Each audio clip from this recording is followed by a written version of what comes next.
What's happening, everybody? Long time no talk. I'm back in the studio today and I'm coming at you with a new video. So what type of freight broker are you? Are you a problem solver or are you a money grabber? Let's talk about it. So I made a video earlier today. It didn't hold up. I was outside. I don't know what happened.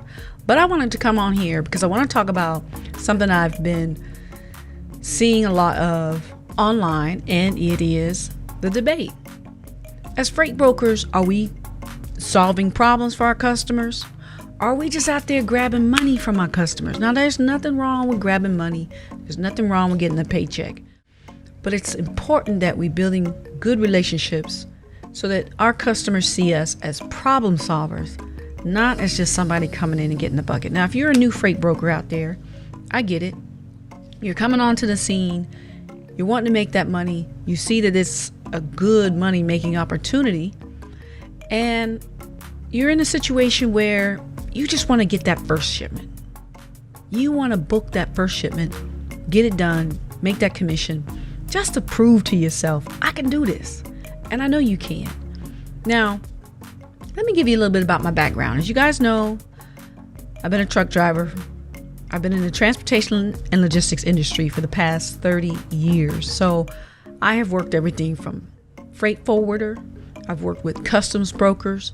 I've worked in air freight, ocean freight, and I was a truck driver for 15 plus years, recently retired.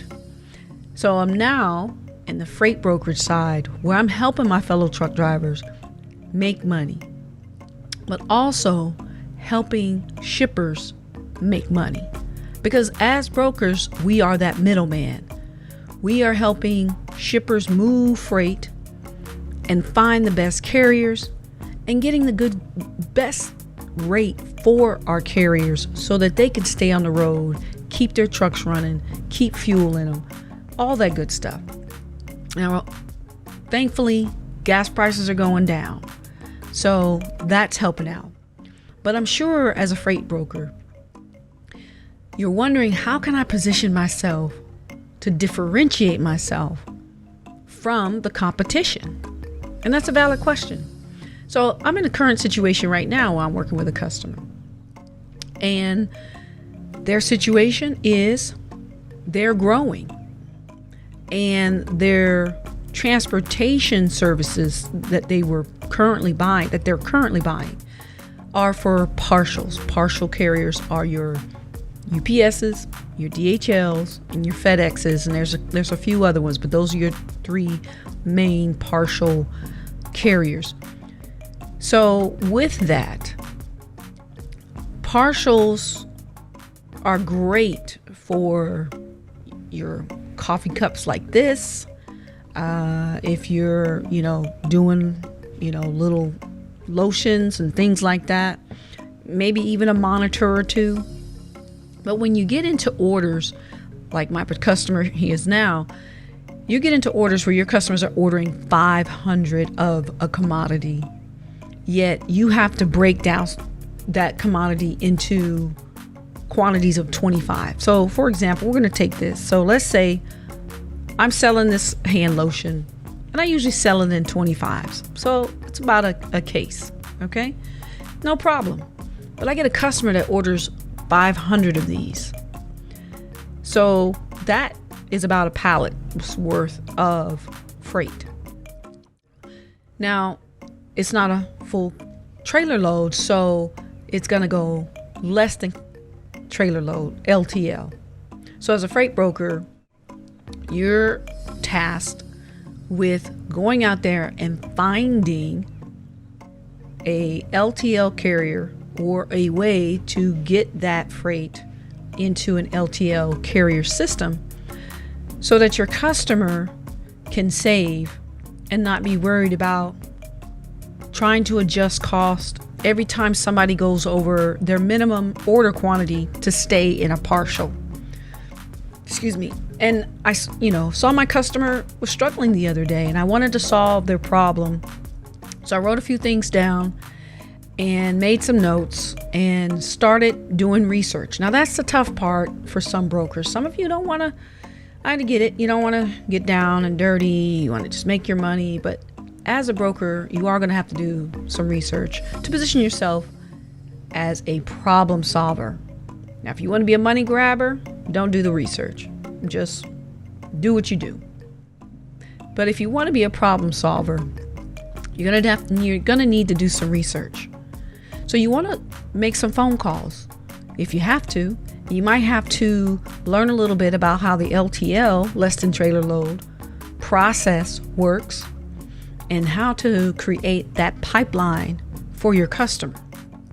Now, one of the things that I do to help me narrow in on a zone, I like to divide the United States into quarters, down the middle, across the middle, okay? And then I've got your northeast, southeast, northwest, southwest. So this way I can work in sections. Now, hopefully your customer will share some data with you as to where they're sending their freight. If they're using some type of tracking system, CRMS system, something like that, hopefully they can extract the data to take a look at their hot points. And if you're a shipper watching this, hey, you need to be doing this type of stuff because it's your data that's going to help you make better decisions.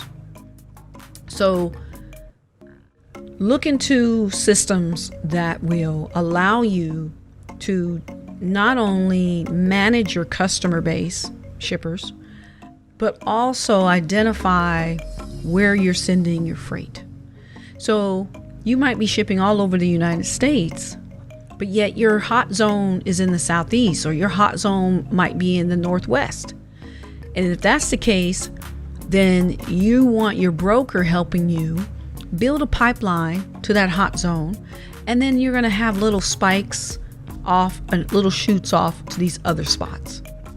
But your negotiating arm, shall I say, your cornerstone to negotiation is going to be that hot spot. That's going to be your bread and butter, because you're going to be able to go to that LTL carrier or whoever you're negotiating your rates with, and you're going to be able to say, hey, I got X amount of packages, X amount of weight moving in this lane, and I want to minimize my accessorial cost so that when I'm shipping with my partial carriers, if it goes over a certain weight limit or size, package size, I'm not concerned about a possible accessorial charges coming after the delivery, because that's going to eat into your profits. So as a freight broker, these are things you need to be asking questions about when you're sitting down with your customer and identifying how you as a freight broker can help them be better at shipping. So I hope this information was helpful to you guys. If you found this information helpful, give me a like, subscribe to my channel.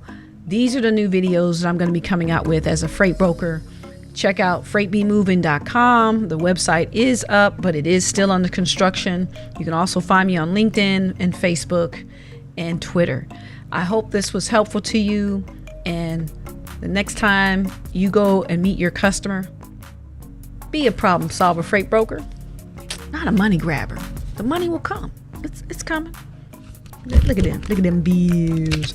Look at them bills. Look at them bills. Look at them bills. All right, guys. Peace out.